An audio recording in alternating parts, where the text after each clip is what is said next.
Bom dia, bem-vindos a mais uma edição do Falar Direito, o programa de Advocacia e Justiça do Jornal Económico. Nesta que é a primeira edição de junho, temos connosco a advogada Flor Bela Pires, sócia da Luís Gomes e Associados, escritório do qual faz parte desde 2017.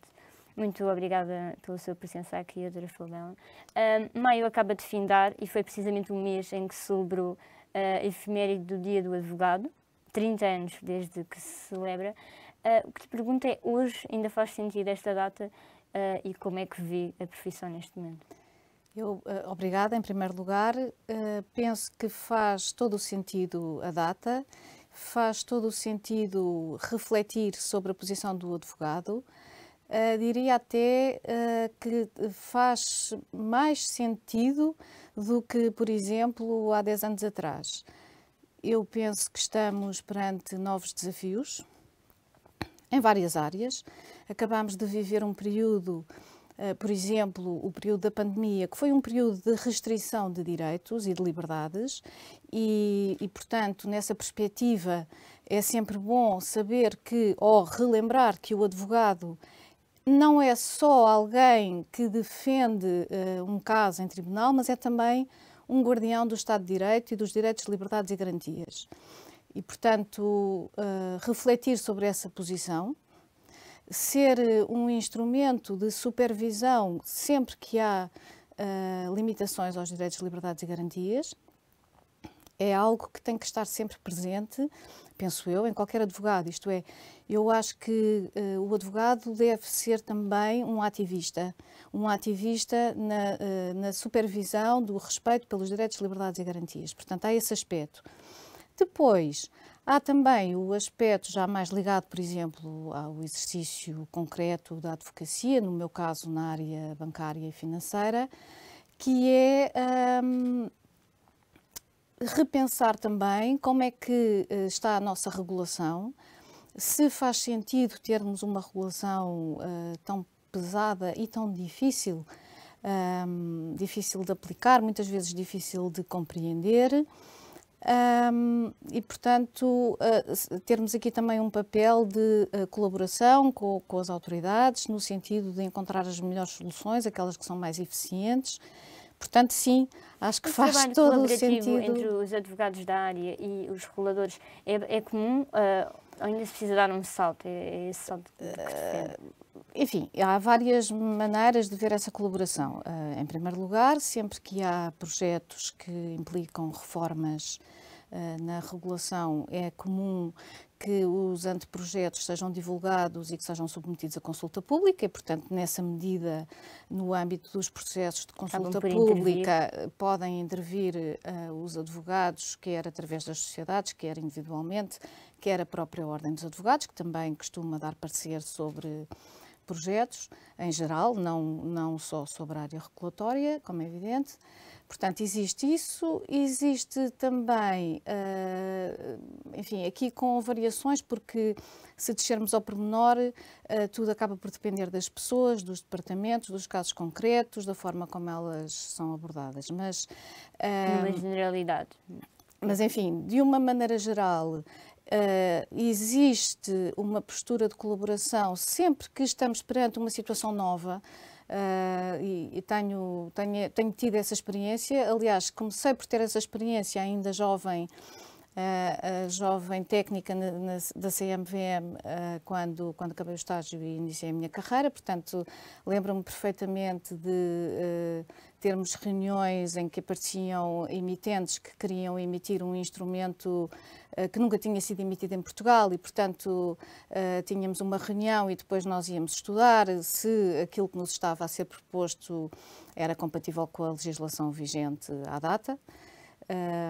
Hoje não temos tanto esse problema com o tipo de valores mobiliários, mas temos outros problemas.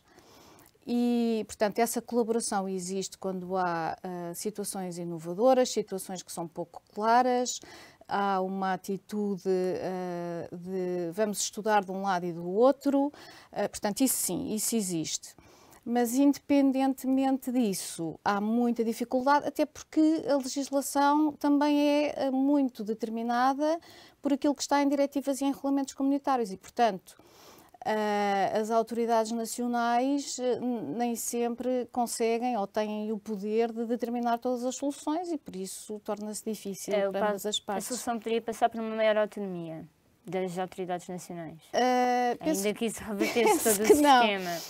Pois, aí penso que não, porque existem muitas vantagens em estarmos integrados na União Europeia e em termos uma supervisão coordenada que siga os mesmos princípios. Existem muitas vantagens na liberdade de prestação de serviços e só há verdadeira concorrência dentro do mercado europeu, só há verdadeiro mercado europeu se nós tivermos regras similares ou tendencialmente similares. Portanto, aí a maior autonomia não. É necessária talvez uma reflexão sobre os modelos de supervisão, mas essa reflexão tem de ser feita a um nível coordenado e europeu. Portanto, não pode ser só a nível interno. Eu não sou uma defensora de se fecharem soluções ou se fechar a legislação. A falta de poder acaba por ser uma das desvantagens dentro de todo o leque de vantagens que é trabalhar. Mas depois, por outro lado, há sempre margem para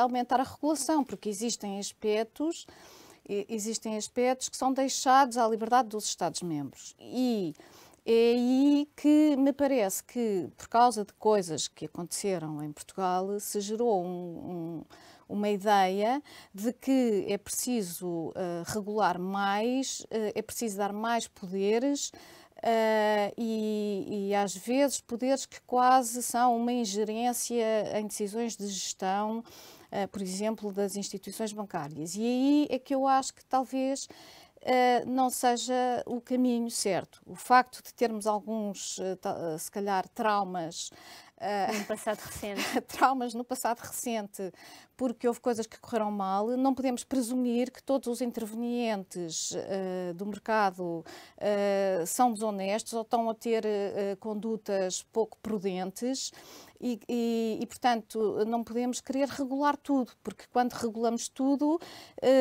lá está... tiramos o foco daquilo que é importante, temos instituições com dezenas de pessoas em áreas de compliance com um medo permanente de errar e a incorporar no seu dia-a-dia e nos seus custos a ideia de que em algum momento vão falhar, porque não conseguem conhecer toda a regulação, compreender toda a regulação, interpretá-la da mesma forma que as autoridades de supervisão a interpretam e, portanto, nós já sabemos que em áreas altamente reguladas há sempre falhas. E, portanto, fala do setor financeiro, no caso particular, mas também é comum às outras áreas de prática? Penso que é comum às outras áreas de prática. Enfim, não trabalho fora das áreas do que diz respeito a aspectos regulados. Não trabalho fora da área bancária, do mercado de capitais e dos seguros também um bocadinho. Não trabalho, por exemplo, na área farmacêutica, mas... Estava numa questão de partilha dos seus colegas desse... Sim, quando a regulação começa a ser muito intensa, muito pormenorizada, como se houvesse uma presunção de que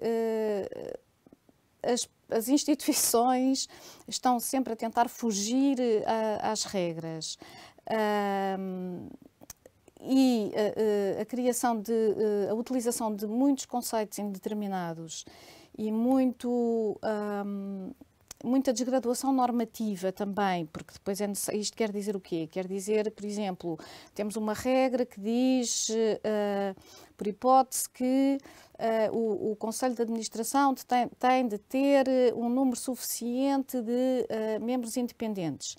E depois se disser que a independência, os critérios de independência serão definidos por regulamento. Estou a dar um exemplo concreto, sem...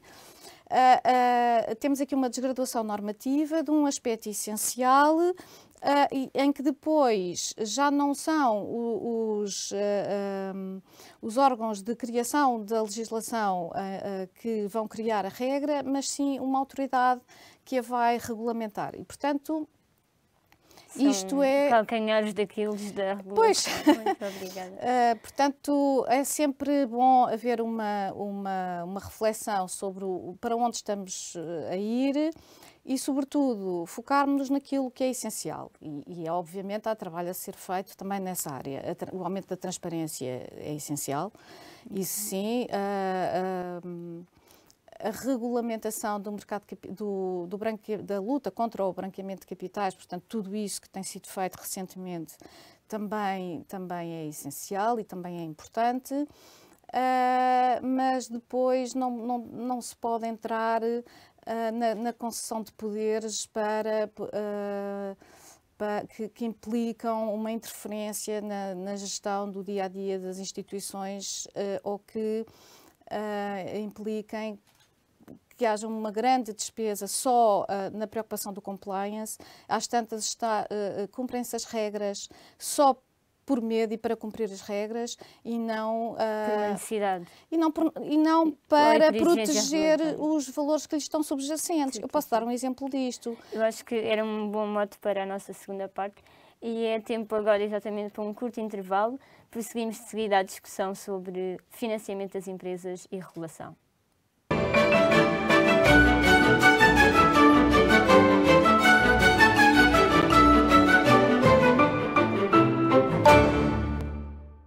Regressamos à emissão com a presença da advogada Florbela Pires, sócia da Luís Gomes e Associados. Há pouco ia-nos dar um caso concreto dessa discrepância de que falava exatamente. Ia dar o exemplo dos prospectos de oferta pública. É um documento que é muito trabalhado por advogados e também por intermediários financeiros. Para quem não saiba, vamos supor, temos uma sociedade anónima que pretende fazer um aumento de capital dirigido ao público ou uma emissão de obrigações e tem que, uma vez que se vai dirigir ao público, portanto vai querer captar investimento do público, tem de elaborar um prospecto de oferta pública. Há uma secção do prospecto que é a secção dos fatores de risco. E em que existe o dever de indicar quais são os riscos associados à aceitação daquela oferta, os riscos associados ao mercado de capitais. No fundo, o que é que pode levar esta operação a cair? Não é bem a operação a cair, mas o que é que pode fazer com que o dinheiro que é investido não tenha o retorno esperado. Desejado, claro. Pronto. Ora bem, às tantas, temos uma secção sobre os riscos que vai crescendo ao longo do tempo, ela é cada vez mais ampla. Cada vez mais há uma preocupação de referir que as projeções não são garantia de resultados futuros, que podem acontecer eventos imprevistos, que o investimento está dependente da não alteração de determinadas condições, da não existência de guerras, etc, etc. Enfim, e às tantas, deixa aquilo que tem por objetivo ou que foi pensado para alertar os destinatários de uma oferta de eventuais riscos associados à sua aceitação da oferta, transforma-se num exercício de previsão de tudo o que pode correr mal, mas essencialmente através do qual se desresponsabiliza a entidade emitente, ou seja, as coisas já não são feitas pelos motivos certos, que é o motivo de informar os investidores, alertar que há coisas que não são garantidas, que os resultados não são garantidos, que o investimento na área do mercado de capitais tem riscos, mas passa a ser um processo de desresponsabilização da entidade emitente. Acha que se elencam riscos a mais? Que acaba por Eu acho que eventualmente talvez pudéssemos ter um documento padrão e escusávamos de ter cada entidade a fazer o seu elenco de riscos, por hipótese, e então os prospectos seriam documentos mais curtos, porque depois, em termos práticos, o que acontece é que chegamos a ter prospectos de 500 páginas eu não acredito que os investidores leiam a informação que está nos prospectos, por mais que se diga que o investidor deve ler com atenção toda a informação que ali está. Evidentemente que as pessoas investem por razões diferentes, aqueles que investem em títulos de dívida emitidos por sociedades anónimas desportivas fazem-no por espírito de amor ao seu clube, aqueles que investem numa energética ou numa empresa de outro género, falo-ão por outras razões, ou porque tem alguma ligação, ou porque alguém recomendou, mas eu cheguei a um ponto em que pensei que as únicas pessoas que efetivamente liam os prospectos com toda a atenção eram os advogados nos capítulos que tinham de redigir, nomeadamente os fatores de risco em colaboração com o intermediário financeiro e depois todo o aspecto, todo o capítulo que diz respeito à descrição do emitente, ao regime a que está sujeito o emitente, etc, etc. E, portanto, os advogados por um lado e os intermediários financeiros por outro. Portanto, e, enfim, eventualmente a própria empresa, não é? Quanto a aspectos em que é precisa a sua colaboração. E a CMVM que verifica se está tudo de acordo com os regulamentos, mas temos aqui um trabalho que às tantas se torna estéril, porque é tão pesado e torna-se pouco adequado para a sua função, que é informar o investidor acerca de tudo aquilo que é importante para ele saber quando vai fazer um investimento, quando toma a sua decisão de investimento.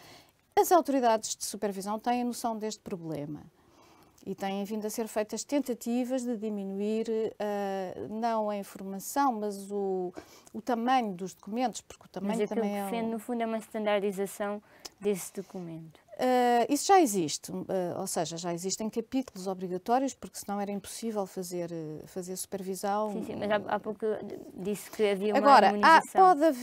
há determinados aspectos que poderão estar num documento, os riscos podem estar elencados num documento, por exemplo, disponibilizado pela supervisão, e depois serem só indicados riscos específicos daquele emitente, por exemplo, da sua atividade, próprios da sua atividade, muito específicos, mas tentarmos aqui diminuir o peso. Uniformizar. Até porque isto implica também uma despesa. Repare, os advogados, de uma maneira geral, trabalham à hora, portanto, quanto mais horas se perde... Mais custos para as empresas. Mais custos para as empresas, evidentemente, e eu podia dizer, bom, mas é bom para os advogados, mas não é, porque aquilo que se pretende é fazer um trabalho útil, é ter um cliente satisfeito, é que haja eficiência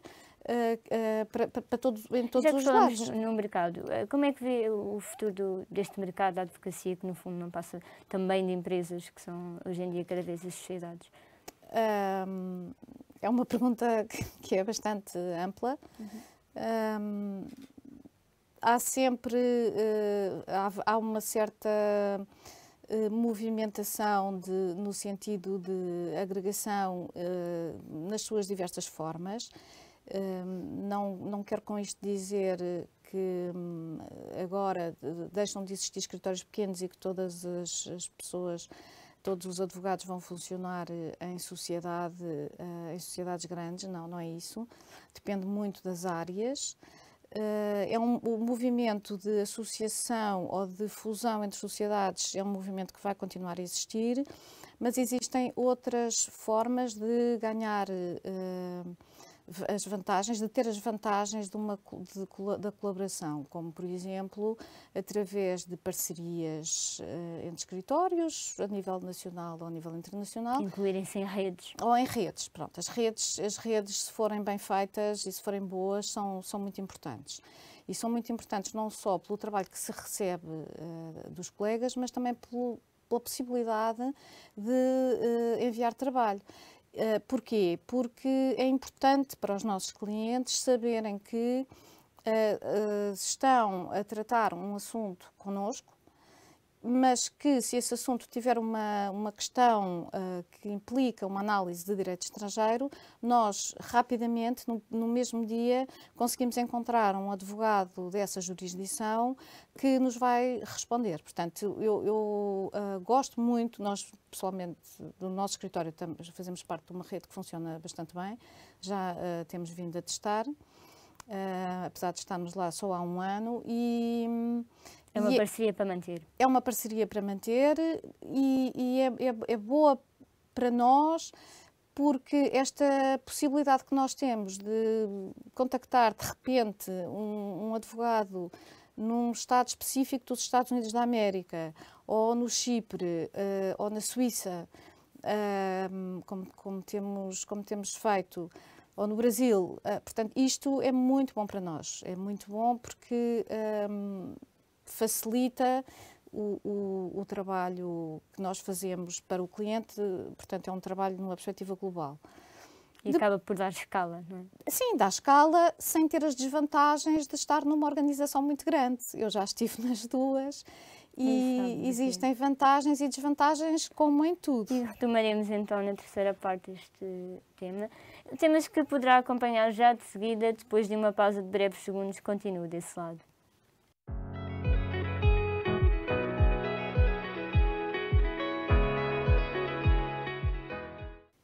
Chegamos à terceira e última parte deste nosso programa, onde estamos com a advogada Florbela Pires, que tem assessorado instituições financeiras em matéria regulatória e processos de privatização e reprivatização de empresas. Há pouco estávamos a falar do mercado onde se insere o da advocacia. Há outro ponto que tem estado a entrar rompante nas sociedades, que é a digitalização. Eu queria começar por aí. Que importância tem a literacia digital para os advogados, para as sociedades, para os tribunais? De facto, as sociedades estão à frente dos tribunais nesta área? Algumas estarão. Mais uma vez, também é um tema muito, muito amplo. Mais do que as sociedades, eu gostaria de salientar que em Portugal nós temos aspectos muito avançados, muito bons nessa matéria. Nós, por exemplo, comparativamente com a Espanha, apesar da nossa pequena dimensão, por exemplo, todo o sistema que nós temos de registro comercial, de acesso à certidão permanente, é um sistema ótimo e ainda por cima esta possibilidade também de termos as certidões em inglês. Portanto, é um sistema muito bom. Portanto, nós fundamentalmente, os atos de registro são solicitados online, podem também não ser, mas são solicitados online, podem ser distribuídos para qualquer conservatória dentro do país que efetuará o registro. Portanto, isto é um sistema muito vantajoso. O próprio sistema que temos, os sítios, que eu não conheço muito bem, porque eu não trabalho em contencioso e, portanto, não sou do tempo em que se entregavam papéis com 25 linhas até às 5 da tarde, quando fiz o estágio. Portanto, esse não conheço muito bem, mas também é um sistema bastante avançado e confortável. Portanto, esta informatização dos processos e dos procedimentos é algo que deve ser visto como bom e, no nosso caso, temos coisas muito peculiares e bastante boas. Agora, também tem desvantagens e as desvantagens é muitas vezes ficarmos reféns do sistema. Em que sentido? No sentido de que, portanto, nós já estamos tão habituados a que as coisas funcionem, coisas que damos por garantidas, que às vezes não percebemos o quanto estamos dependentes de umas pessoas que às vezes achamos que são obscuras, que são os informáticos. Portanto, eles criam os sistemas. E se por acaso não entendem muito bem qual é a necessidade que está a ser tratada através desse sistema, o sistema pode ser um instrumento de lesão, um instrumento até de ilegalidade e de lesão de direitos. Portanto, quantas vezes nós não queremos requerer alguma coisa, submeter alguma coisa e nos dizem o sistema não permite. Está na lei, mas o sistema não permite. ou o sistema não reconhece este pedido. E aqui... Quando tentam fazê-lo de uma forma automatizada, digamos assim, depois há um Por bloqueio. exemplo, portanto, sempre que transformamos um procedimento ou integramos um procedimento num sistema informatizado, podemos ter este risco. Por exemplo, isto acontece também naquele projeto de código da atividade bancária em que se pretende informatizar um conjunto de procedimentos junto do Banco de Portugal. Alguns até já estão. Temos de ter algum cuidado, portanto, isto obviamente tem que ser sempre visto e testado e tem de haver uma abertura para o melhorar e tem, sobretudo, de haver um plano B, que é, quando o sistema não permite, haver uma forma de se requerer, de se submeter, de se entregar, para que o sistema, que é bom, que é uma boa ideia, não se transforme em algo que limita direitos das entidades. Não seria digital, portanto. Uma alternativa Não, digital ou não digital, ou enviar por e-mail, ou entregar pessoalmente. Quer dizer, não podemos ser reféns do sistema, não é?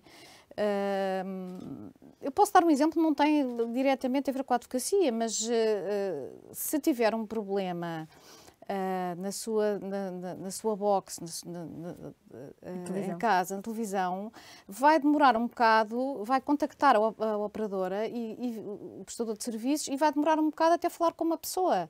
E às tantas não conseguimos falar com pessoas. E é isto que nós não podemos perder, quer dizer, tem de haver sempre uma maneira de falar com uma pessoa, porque quando perdemos este contacto entre as pessoas, perdemos muito da capacidade de nos ajudarmos uns aos outros. E há pouco falou do novo Código da Atividade Bancária. Sim. Acha que de facto é um documento que, como tinha sido adiado para esta legislatura, vai chegar a bom porto ainda antes do verão? Ou nesta legislatura? Bom, eu não tenho informação privilegiada sobre isso, portanto não sei qual é o estado. Está feito o disclaimer. Não tenho, portanto só poderei ter convicções. A primeira coisa que me ocorre dizer sobre esse documento, que é uma espécie de uma fatalidade que eu tenho quando abro qualquer documento, é que paro logo no título. Não é nem um código, nem é da atividade bancária. É um documento com quase 700 artigos, que é um documento essencialmente sobre aspectos institucionais e de supervisão, que tem eventualmente a vantagem de diminuir alguma dispersão legislativa, mas que não irá, penso eu, resolver o problema das alterações constantes, muitas vezes até no mesmo mês ou na mesma semana, as alterações constantes ao regime. Porque muitas dessas alterações, lá está, pegando naquela ideia também referida há pouco, são determinadas por alterações ao nível comunitário e, portanto, são coisas que nós não conseguimos controlar. Não sei muito bem como é que este problema se resolve. Pronto, eu digo que não é um código, porque um código é um monumento jurídico que tem de ter consistência conceptual e que é feito para não ser modificado. Tem uma certa filosofia jurídica na ideia de código. Isto se calhar só é compreensível por quem está na área, mas um código civil não é algo que se está sempre a alterar. Um código das sociedades comerciais também não é algo que se está sempre a alterar.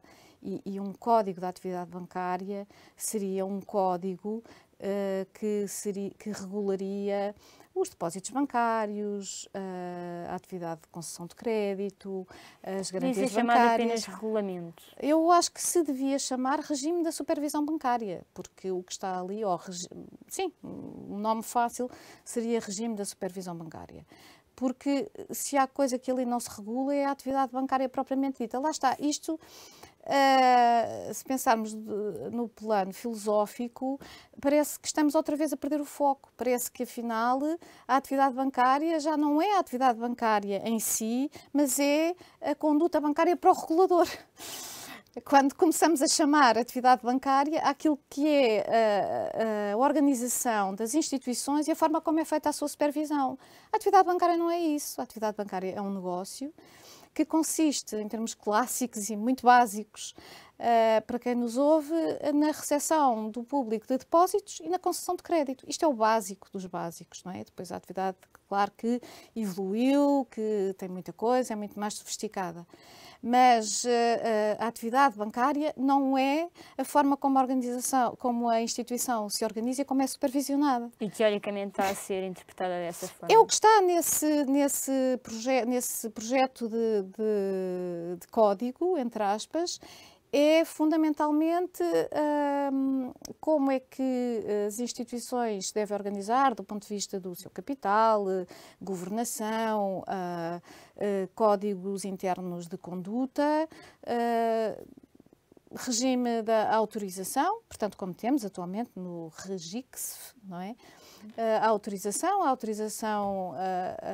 em Portugal, as sucursais, etc. E depois toda como é feita a supervisão, os poderes do Banco de Portugal, as medidas de resolução e a liquidação. Portanto, a atividade não é aquilo. São temas que teríamos de aguardar os próximos passos. Muito obrigada por ter estado connosco.